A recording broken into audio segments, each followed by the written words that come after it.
ഇടുക്കി അടിമാലി കല്ലാറിലെ അങ്കണവാടി കെട്ടിടത്തിൽ നിന്നും വീണ് പരിക്കേറ്റ കുട്ടിക്ക് വിദഗ്ധ ചികിത്സ ഉറപ്പാക്കാൻ ആരോഗ്യ വകുപ്പ് മന്ത്രി വീണ ജോർജ് കോട്ടയം മെഡിക്കൽ കോളേജ് ആശുപത്രി സൂപ്രണ്ടിന് നിർദ്ദേശം നൽകി. അപകടത്തെക്കുറിച്ച് അന്വേഷണം നടത്താൻ വനിതാ ശിശു വികസന വകുപ്പ് ഡയറക്ടർക്ക് മന്ത്രി നിർദ്ദേശം നൽകി.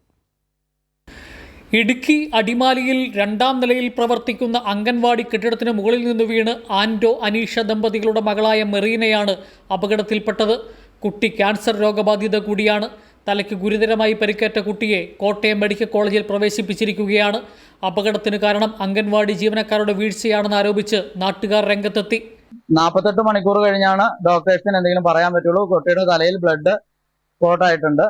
പിന്നെ 6 മണിക്കൂർ ഇടവിട്ട് അങ്ങനെ CT സ്കാൻ എടുക്കണമെന്നാണ് അവർ പറഞ്ഞത്. അത് കഴിഞ്ഞിട്ടാണ് കുട്ടിയുടെ നിലയെക്കുറിച്ച് പറയുക. പിന്നെ ആകെ 4 കുട്ടികൾ 5 കുട്ടികളാണ് ഇവിടെ വരുന്നത്. ഈ 5 കുട്ടികളെ നോക്കാൻ 2 ടീച്ചർമാരുണ്ട്, ഒരു ഹെൽപ്പറും ഉണ്ട്, ഒരു ടീച്ചറും ഉണ്ട്. ഇവർ 2 പേർക്ക് ഈ ഇത്രയും നോക്കാൻ പറ്റിയിട്ടില്ല.